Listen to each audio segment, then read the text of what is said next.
मशहूर हो जाना कोई इज्जत की दलील नहीं कि बंदा मशहूर है तो इज्जतदार भी है। मैं एक गल समझाना चाहना, कोई बंदा मेरी गल का गलत मतलब ना कढे। मैनू किसी दे नाल कोई हसद नहीं, कोई बुगज नहीं, कोई तकलीफ नहीं, कोई मतलब मैनू किसी नाल अदावत नहीं। मेरे अपने अलहमदुलिल्लाह टिकटॉक, फेसबुक, यूट्यूब सारे अकाउंटां तो इकट्ठे करिए ना 6-7 मिलियन फॉलोवर बनते हैं, जिन्होंने मैं फैन फॉलोवर नहीं समझता, मैं अपने भाई समझना।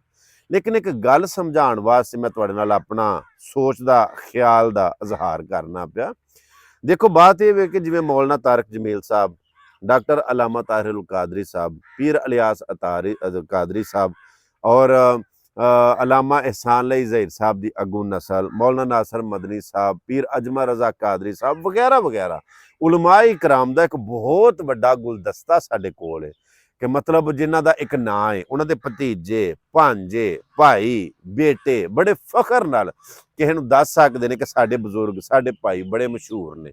कोई पुछ भी ले कि वो की करते हैं, वो दस सकते हैं कि उन्होंने खिदमात है ने, उन्होंने काम है ने, उन्होंने इसलाही बातां है ने, वो काम है कर रहे हैं, यानी फखर नालों दस सकते हैं। दूसरी साइड ते आपोजिट वेखिए तो ऐसियां फखशा औरतां ਜਿਹੜੀਆਂ कि सोशल मीडिया के उत्ते, टिकटॉक के उत्ते, स्टेज के उत्ते ਇੰਨੀਆਂ कर मशहूर ने कि जेकर उन्हां नालों ज़्यादा फेमस वो होण।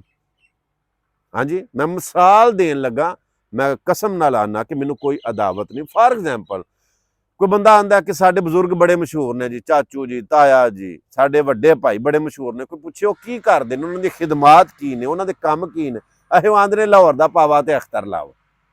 भाई कोई खिदमात दसो, कोई काम दसो, बस है ही करदे ने जी।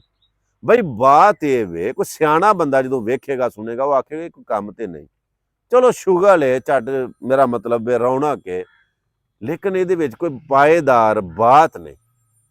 हो सकता पसे परदा वो की करते हो, मैं अपनी गल करना, तुहाडी नहीं करता, मेरे नालों वो चंगे हो, लेकिन बज़ाहिर गल पिया करना कि भाई खिदमात की ने, काम की ने, साडे नौजवान की सीखते हैं पे, फॉलो करते हैं ना। फॉलो का मतलब हुंदा पीछे चलना, जिहदे फॉलोवर हुंदे ने पैरोकार, यानी फिर उन्होंने फॉलो करके फिर उंज दियां हरकतां करते हैं, उंज दे काम करते हैं कि जिवें ये मशहूर होया असीं भी इंज मशहूर होईए। बई तुसीं आइडियल बनो, किसी वास्ते तुसीं ऐसी मिसाल बनो, नमूना बनो कि कोई तुहानूं कापी भी करे, तुहाडे मरण तो बाद भी सदका जारिया रहे। मैं अपनी गल दसना, जे मैं किसी नूं चंगा नहीं ना लगदा तो याद रखियो इहदे विच कोई एडी गुस्से वाली गल नहीं। मैं की गुफ्तगू करना, मेरा उठना बहना, मेरे कोल बजुर्ग आउंदे ने, इतवार वाले दिन 11 वजे बहना 4 बजे तक आम ऐलान है कि जिथों भी किसी आउणा, कश्मीर तो लैके सिंध तक मेरे कोल प्राहुणे आउंदे ने मिलण वास्ते। क्यों आउंदे ने? डांस करना, मुजरा करना, लाइव ते बह के बच्चियां नचाना नहीं, गुफ्तगू करना, गलबात करना। और मैनूं शौक है मैं बजुर्गों की महफिल इख्तियार करना, उन्होंने सोहबत च बहना तो उन्होंने गुफ्तगू गल सुनना, फिर उन्होंने अपने अंदाज दे विच अगे डिलीवर करना। और सुनने वाले आंदे ने यार गल अच्छी लगी, जे किसी नूं चंगी नहीं लगती पोटा मारे, सोशल मीडिया है ना, पोटा मारे, वीडियो गां लंघ जावे। मैनूं अपने काम दे उत्ते कोई बिल्कुल किसी किस्म की शर्मिंदगी नहीं कि मैं कोई ऐसा काम किया हो कि मेरी अगली नस्ल, मेरे भाई, मेरे भतीजे, मेरे खानदान वाले शर्मिंदा होण के यार इन्हें साडा नां खराब किया।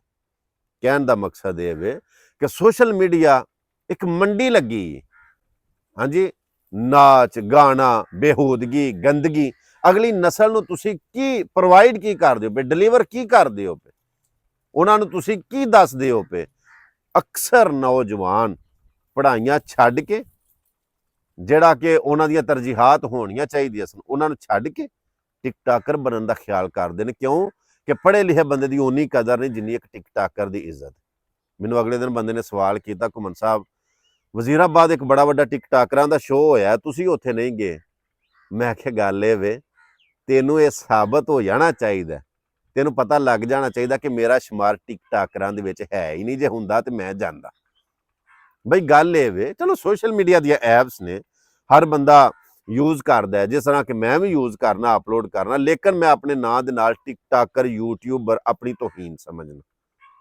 भाई गल दा मकसद सिर्फ ये वे कि भाई ਫਾਲੋ ਵੀ ਕਰੋ ਤੇ ਉਹਨਾਂ ਨੂੰ ਕਰੋ ਕਿ ਜਿਨ੍ਹਾਂ ਕੋਲੋਂ ਕੋਈ ਸਿੱਖਣ ਨੂੰ ਮਿਲੇ, ਜ਼ਿੰਦਗੀ ਦੇ ਵਿੱਚ ਕੋਈ ਆਈਡੀਏ ਮਿਲਣ, ਟਿਪਸ ਮਿਲਣ, ਤੁਹਾਨੂੰ ਜ਼ਿੰਦਗੀ ਗੁਜ਼ਾਰਨ ਦੇ ਉਸੂਲ ਮਿਲਣ ਔਰ ਤੁਹਾਡੇ ਕੋਲ ਇੱਕ ਅੱਛਾ ਸਰਮਾਇਆ ਗੁਲਦਸਤਾ ਹੋਵੇ। ਨਾ ਕਿ ਉਹਨਾਂ ਨੂੰ ਫਾਲੋ ਕਰੋ ਕਿ ਜਿਨ੍ਹਾਂ ਨੂੰ ਫਾਲੋ ਕੀਤਿਆਂ ਤੁਹਾਡਾ ਆਪਣਾ ਵੀ ਲੰਗ ਖਰਾਬ ਹੋਵੇ, ਇੱਜ਼ਤ ਵੀ ਖਰਾਬ ਹੋਵੇ ਔਰ ਤੁਹਾਨੂੰ ਸ਼ਰਮਿੰਦਗੀ ਦਾ ਸਾਹਮਣਾ ਕਰਨਾ ਪਵੇ। ਮੈਂ ਆਨਾ ਯਾਰ, ਉਸ ਮਸ਼ਹੂਰੀ ਨੂੰ ਕੀ ਕਰਨਾ? ਬੰਦਾ ਮਸ਼ਹੂਰ ਹੋ ਜਾਵੇ ਲੇਕਿਨ ਇੱਜ਼ਤ ਨਾ ਰਵੇ। ਐ ਤਾਇਰੇ ਲਾਹੂਤੀ ਉਸ ਰਿਜ਼ਕ ਸੇ ਮੌਤ ਅੱਛੀ ਜਿਸ ਰਿਜ਼ਕ ਸੇ ਆਤੀ ਹੋ ਪਰਵਾਜ਼ ਮੇ ਕੋਤਾਹੀ। ਮੈਂ ਜਦੋਂ ਵੀਡੀਓ ਗੱਲਬਾਤ ਸੁਣਾਨਾ, ਤੁਹਾਡੇ ਤੱਕ ਪਹੁੰਚਾਨਾ, ਕਈ ਬੰਦੇ ਮੈਨੂੰ ਆਂਦੇ ਨੇ ਨਿਰੀਆਂ ਗੱਲਾਂ ਹੀ ਕਰਨਾ, ਕੋਈ ਕੰਮ ਵੀ ਕਰ ਲਿਆ ਕਰ। ਮੈਂ ਫਿਰ ਉਹਨਾਂ ਨੂੰ ਆਨਾ, ਬਾਈ ਜੇ ਕੰਮ ਕਰਾਂ, ਬੇਸ਼ੁਮਾਰ ਲੋਕ ਐਸੇ ਨੇ ਜਿਨ੍ਹਾਂ ਨੂੰ ਮੇਰਾ ਕੰਮ ਸਹਾਂਦਾ ਹੀ ਨਹੀਂ, ਜਿਨ੍ਹਾਂ ਨੂੰ ਮੇਰਾ ਕੰਮ ਚੰਗਾ ਲੱਗਦਾ ਹੀ ਨਹੀਂ। ਉਹ ਆਂਦੇ ਨੇ ਨਮਾਇਸ਼ ਕਰਨਾ, ਦਿਖਾਵਾ ਕਰਨਾ, ਰਿਆਕਾਰੀ ਕਰਨਾ। ਮਿਸਾਲ ਤੌਰ ਤੇ ਕਿਤੇ ਮਸਜਿਦਾਂ 'ਚ ਫਿਲਟਰ ਲਵਾਉਣਾ ਪਿਆ, ਕਿਤੇ ਨਲਕੇ ਲਵਾਉਣਾ ਪਿਆ, ਕਿਤੇ ਮਸਜਿਦਾਂ ਬਣਵਾਉਣਾ ਪਿਆ, ਉਹਨਾਂ ਦੇ ਕੰਮ ਕਰਾਉਣਾ ਪਿਆ, ਸਾਰਾ ਆਪਣੇ ਪੱਲਿਓਂ ਨਹੀਂ, ਆਪਣੇ ਸਾਥੀਆਂ ਨਾਲ ਮਿਲ ਕੇ ਮੈਂ ਕੰਮ ਕਰਨਾ। ਕੋਈ ਬੇਵਾ ਏ, ਉਹਦੀ ਮੇਰਾ ਮਤਲਬ ਹੈ ਖਿਦਮਤ ਕਰਨਾ ਪਿਆ, ਕੋਈ ਯਤੀਮ ਬੱਚੀ ਉਹਦੀ ਸ਼ਾਦੀ ਕਰਾਉਣਾ ਪਿਆ। ਯਾਨੀ ਕਿ ਇਹ ਮੇਰੇ ਕੰਮ ਨੇ ਜਿਨ੍ਹਾਂ ਉੱਤੇ ਮੈਂ ਸ਼ਰਮਿੰਦਾ ਨਹੀਂ, ਲੇਕਿਨ ਪਸੰਦ ਨਹੀਂ ਆਉਂਦਾ ਸਾਰਿਆਂ ਨੂੰ, ਇਹ ਕੰਮ ਪਸੰਦ ਨਹੀਂ ਆਉਂਦਾ। ਜੇ ਮੈਂ ਗੱਲਾਂ ਕਰਾਂ, ਕੋਈ ਮਿਸਾਲ ਦੁਨੀਆਦਾਰੀ ਦੀ ਸੁਣਾ ਦਿਆਂ, ਉਹ ਕੋਈ ਦੀਨ ਦਾ ਕੰਮ ਵੀ ਕਰ ਲਿਆ, ਤੇਰੇ ਅੱਗੇ ਵੀ ਕੋਈ ਕੰਮ ਆਈ ਜਾਵੇ, ਸਾਰੀ ਜ਼ਿੰਦਗੀ ਗੱਲਾਂ ਕਰਦਿਆਂ ਰਹਿਣਾ ਹੀ। ਤੇ ਜੇ ਮੈਂ ਦੀਨ ਦੀ ਗੱਲ ਕਰਾਂ, ਉਹ ਬਹਿ ਜਾ, ਇਹ ਆਲਮਾਂ ਦਾ ਕੰਮ ਹੈ, ਉਲਮਾਏ ਕਰਾਮ ਦਾ ਕੰਮ ਹੈ, ਤੂੰ ਜਿਹੜਾ ਹੈ ਤੂੰ ਉਹੀ ਕੰਮ ਕਰ। ਅਗਰਚੇ ਅੰਦਾਜ਼ੇ ਬਿਆਨ ਸ਼ੌਖ ਨਹੀਂ ਹੈ, ਕਾਸ਼ ਕਿ ਤੇਰੇ ਦਿਲ में उतर जाए मेरी बात। मैं कहना की चाहना, मैं समझाना की चाहना। अल्लाह पाक दी ज़ात तुहानूं अपने हिफ्ज़ो अमान च रखे। जे गल चंगी लगी होवे तो कमेंट च अपनी राय दा इज़हार जरूर करियो। वीडियो अगे शेयर भी लाजमी कर छड़ियो। मिलने एक नवी वीडियो दे नाल। अल्लाह सोहणे दे वाले। अस्सलाम वालेकुम रहमतुल्लाहि व बरकातुहू।